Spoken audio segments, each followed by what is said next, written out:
So it is true that we did face a fair amount of skepticism from the women who were participating in the anemia component of our study. And I think it was to be expected because it is one thing to take part in, a regular household survey, but it's a completely different thing when blood draws are involved. So we undertook a bunch of measures to, try and speak to women and sort of try and respond to their concerns. One of the first things that we did, of course, was we talked about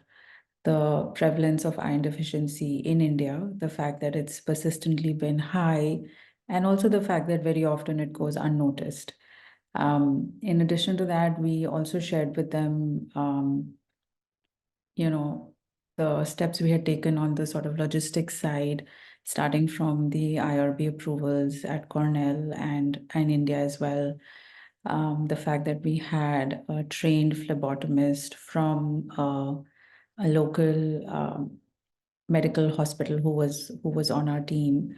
and then we shared with them a little bit about the logistics of how the blood samples would be transported, where they would be analyzed, and that we would be returning to the communities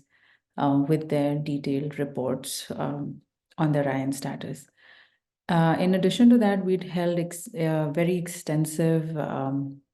outreach activities and meetings at the village level with village heads and other key members of the communities. And at the household level, when we shared all of this information, we made sure to, speak about it, not just with the woman who was one of our respondents, but also her spouse, in-laws, and other members of the household.